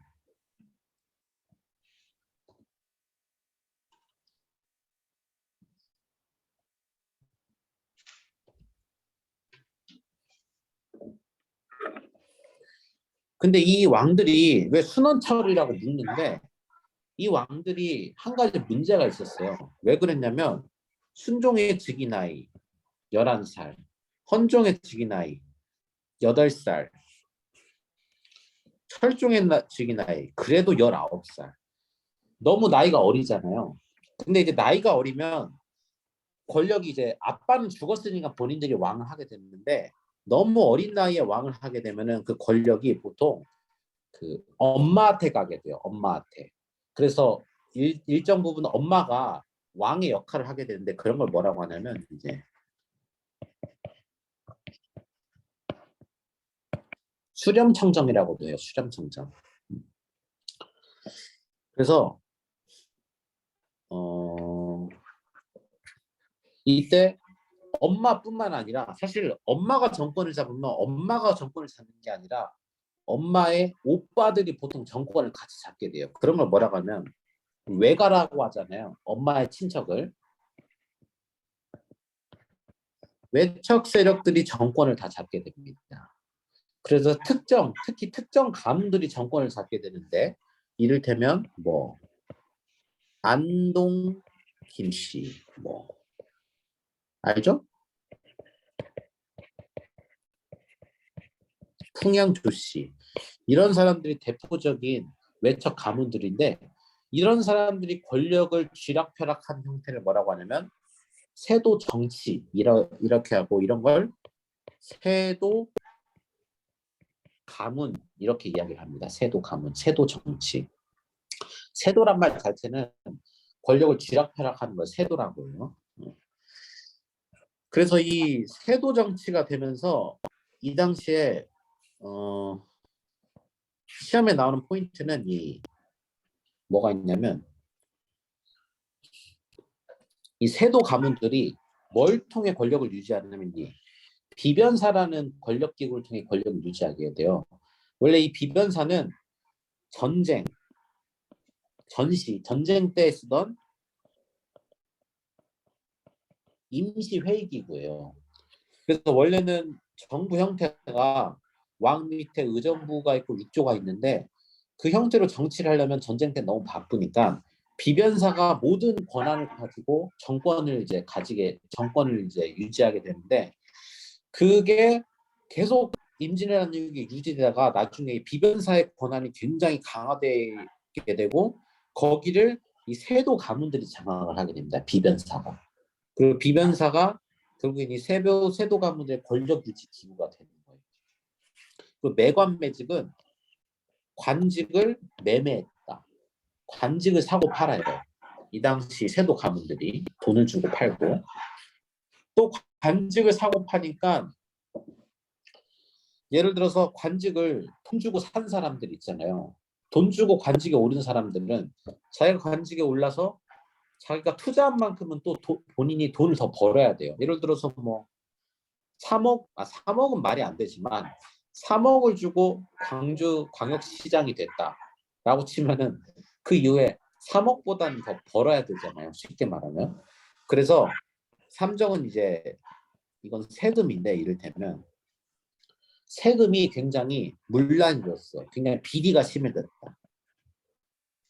그 관직에 있는 사람들이 세금을 무지막지하게 걷고 이제 백성들을 힘들게 했다. 이런 말입니다. 그러다 보니까 이때 그 농민들의 난이 많이 일어나는데 대표적으로 홍경래남과 임술 농민봉기, 여기는 이제 진주 농민봉기라고도 해요. 시험에 가끔 진주 지역 나오면 이제 알고 있는데, 그래서 우리가 이거 세트로 알고 있어야 돼. 그래서 세도 정치하면은 이 내용을 그냥 묶어서 알고 있어야 됩니다. 홍경래의 나는 또 서북민 차별 때문에 더 일어나기도 했어요.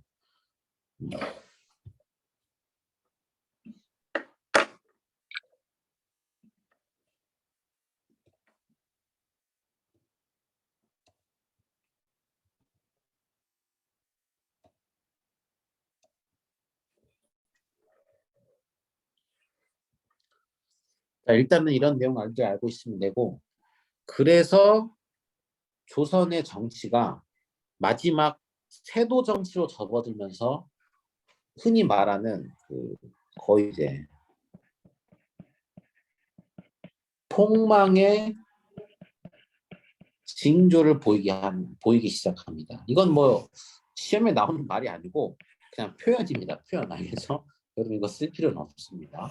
폭망의 징조를 보이기 시작한다. 이게 지금까지 해서 그럼 우리가 조선 역사를 지금 다 했습니다. 그래서 엄청난 양을 했는데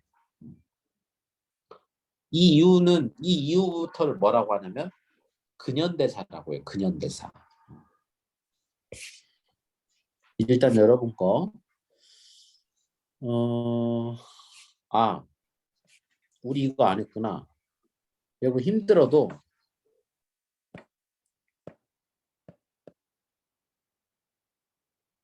이거 해야죠. 대동법, 영정법, 균역법. 이거 알아야 되는데 주요.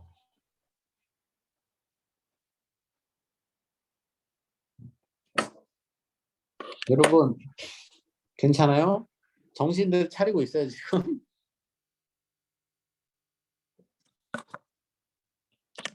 잠깐 얼굴 좀 보여주세요 다들. 네, 여러분 잘 듣고 있는지 모르니까. 살아있어요?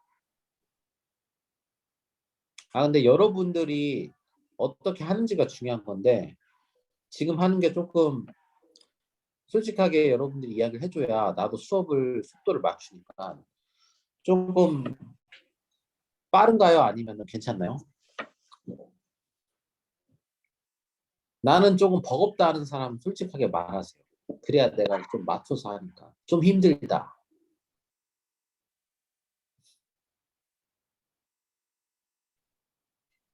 없네요. 나는 힘든데. 자, 여기까지 내용 여러분 이해됐죠? 혹시 여기까지 했던 내용 중에 질문 있으면 하세요.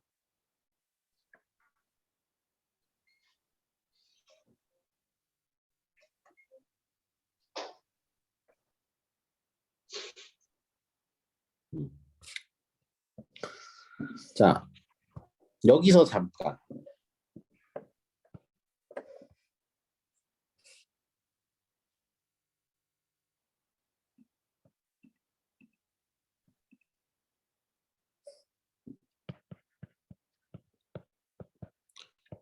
조선 백성들이 해야 되는 3대 의무가 있습니다. 이거 옛날에 이야기한 적 있나요, 우리? 첫 번째,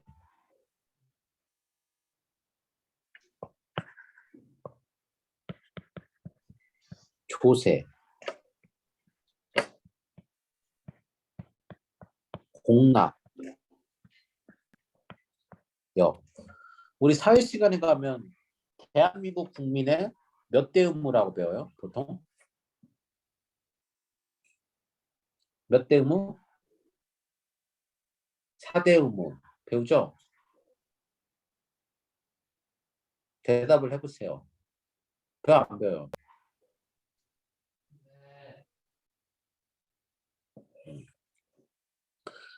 조선 백성에게는 이 3대 의무가 있었어요. 3대 의무. 조세는 지금으로 치면 쉽게 말하면 이제 납세 의무, 세금을 이야기합니다. 세금. 이 조자는 세금 조자도 되고 쌀 조자도 돼요. 이 당시에는 돈이 다 쌀이었으니까 쌀을 내야 돼요. 쌀을.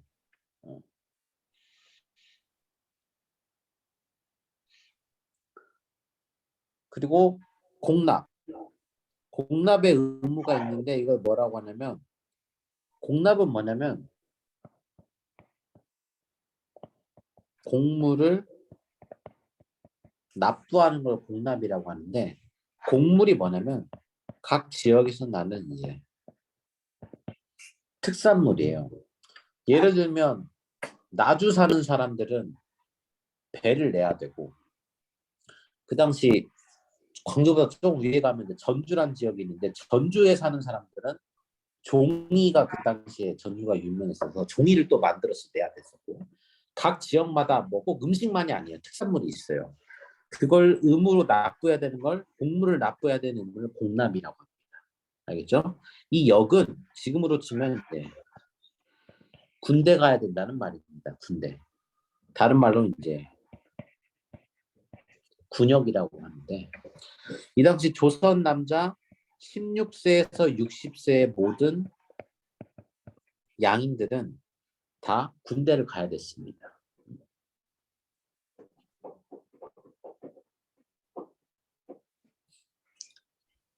여기서 이제 몇 가지 중요한 포인트들이 나오는데 이 조세, 일반적으로 세금을 낼 때는 그 땅을 가지고 있는 기준으로 세금을 내게 돼요. 땅을 가지고 있는 기준으로 세금을 내는데 조선 전기에 이때 있었던 게 뭐냐면 시험에 많이 나옵니다. 세종이 만들었던 공법이란 게 있어요. 공법. 공법은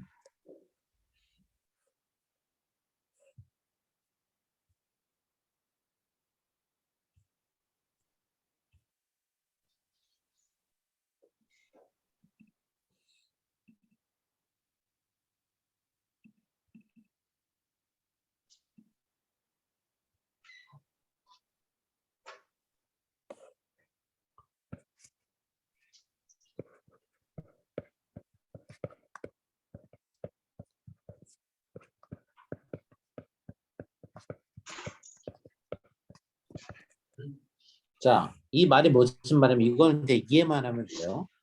그 백성들이 세금을 내는 기준을 정한 건데 밭에 따라서 밭의 상태에 따라서 6등급으로 나누고 그 농사를 지은 해가 농사가 잘 되는 해냐 못 되는 해냐에 따라서 그 연을 9등급으로 나눠요. 그래서 최대 이 당시 땅 세는 숫자를 뭐라고 하냐면 한 결이라고 그래요. 1평, 2평 하듯이 한 결당 적게는 40두, 많게는 20두. 이 두는 쌀을 세는 단위입니다. 4두에서 20두를 내게 만들어 놨어요. 그러니까 백성들의 어떤 실제 상황을 고려해서. 그런데 이게 조선 후기로 넘어가면서 전쟁을 많이 치르게 돼요. 뭐 임진왜란, 병자호란 치르게 되면서 쌀을 어차피 생산하기가 굉장히 어려워져. 이 등급을 나누는 게 의미가 없어요. 다들 못 내니까. 그래서 이걸 고정을 시킵니다.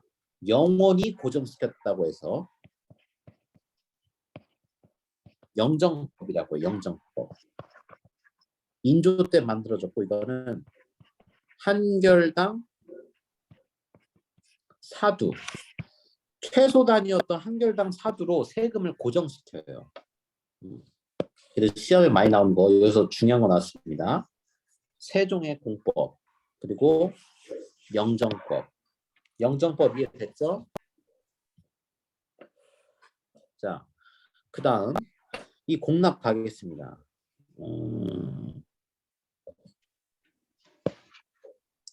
공납은 보통 백성들이 특산물을 항상 잘 낼 수는 없었어요. 그래서 보통 이 특산물을 대신 내주는 제도가 있었는데 그걸 뭐라고 하냐면 방납이라고 해요. 방납.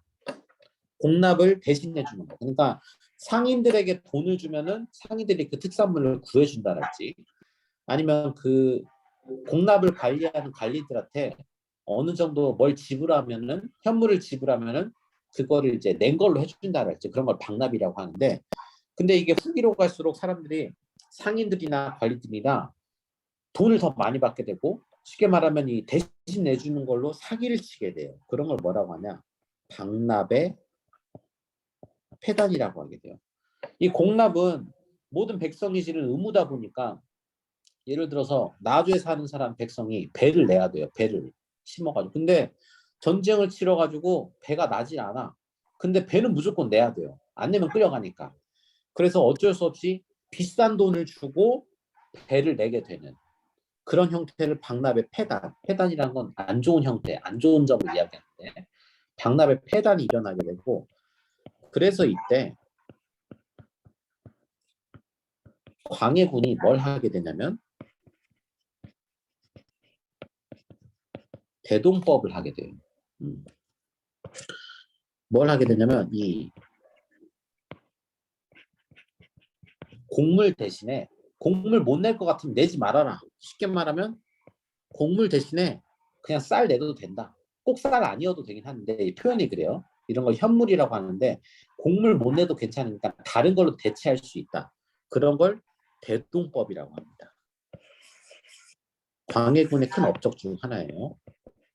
경기도 지역을 중심으로 이제 시작했었는데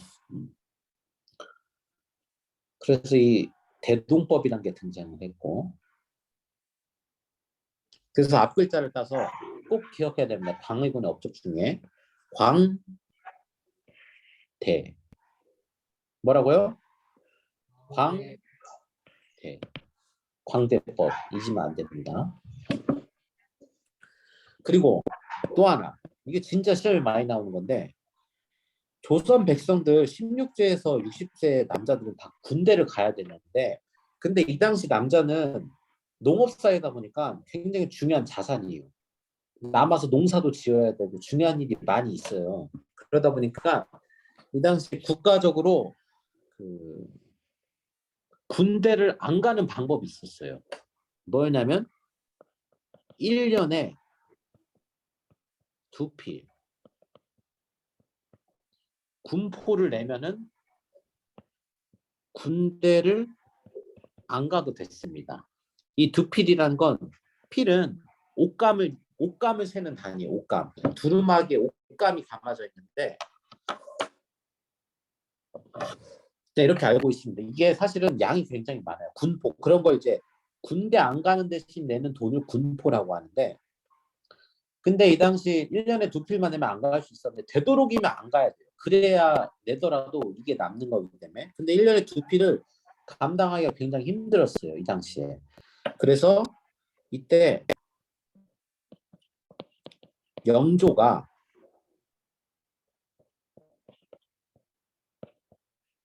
균역법이라는 걸 시행하게 되는데 뭐냐면 1년에 2필이 아니라 한 필만 내라. 반절만 내라. 그러면 군대 안 가도 된다. 백성들을 위해 그걸 줄여줬어요. 군포 양을.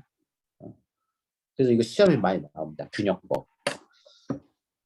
군포를 2필에서 한 필로 줄였다. 라는 내용 알고 있어야 돼요. 그래서 앞 글자를 따서 영, 균. 알겠죠?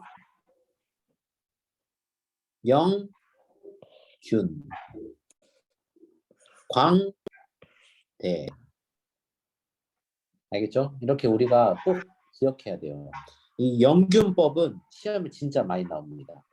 또 이렇게 했다고 영균법 찾지 말고 영균법이란 건 영조의 균형법을 줄인 거니까 알겠죠? 네. 선생님 영균법 안 나왔는데 이러지 마세요. 영균법. 여기도 광대법. 시험에 거의 밥 먹듯이 나옵니다. 이거는. 지금 이거 안 들으면 손해예요. 자, 그래서 조선시대에 나오는 토지제도들이 몇 가지 있는데 이게 이제 지금 여기 나온 내용들입니다.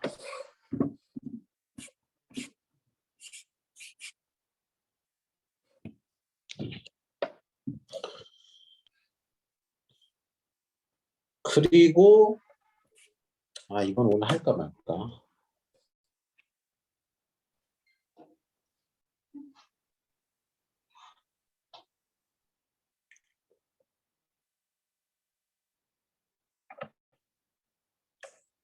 일단 써놓으세요. 조선시대 토지제도. 쓸 필요 없겠구나. 나중에 나오겠구나 여기에. 지금 한 내용 여기 있네요. 14페이지 여기에 있긴 있습니다. 이거 나한테 나중에 꼭 설명해 달라고 하세요. 이거 중요한 거니까. 오늘은 여러분 머리 아프니까 이건 설명을 안 할 건데 아까 말한 내용들이죠 여기. 이제 조선 세금을 낼 때 보통 이 세 가지를 뭐라고 하냐면 삼정이라고 해요. 아까 삼정의 문란 기억납니까? 전정, 군정, 환정. 보통 백성들이 이 삼정을 통해서 세금을 내게 돼요. 전정은 아까 말했지만 그냥 일반 세금이고 군정은 군대 안 가는 대신 내는 돈이고 환정은 뭐냐면 환국제도라고 해서 우리 진짜 옛날에 배웠던 건데 기억나요? 춘대추납 기억나요? 백성들이 가진 게 없으니까 봄에 곡식을 빌려주면 가을에 갚게 하는 걸 춘대추납이라고 하는데 그런 걸 환곡제도라고도 해요. 알겠죠? 그게 이제 어떻게 바뀌었냐면 아까 영정법 설명했죠? 균형법 설명했죠? 이 호포제는 뭐냐면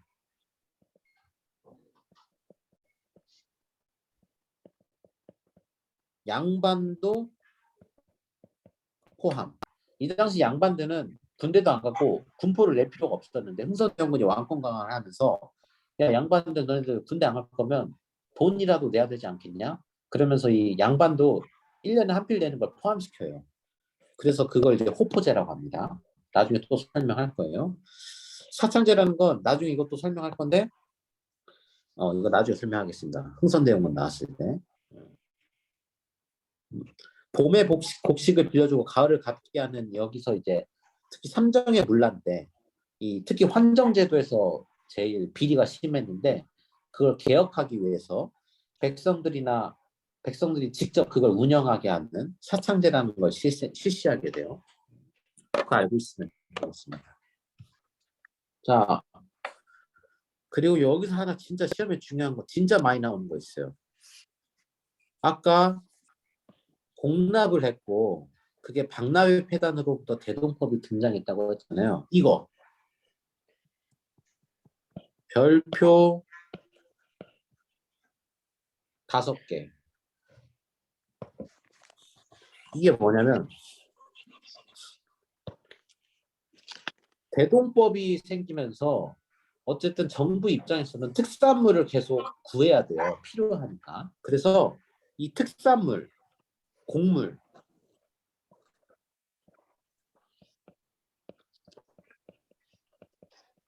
특산물을 거래하는 상인들이 등장합니다. 그 사람을 공인이라고 해요. 공인. 뭐 유명한 사람 공인 그 이야기가 아니라 곡물, 특산물을 거래하는 공인들이 등장하게 되고 이 상인들이 굉장히 성장하게 됩니다.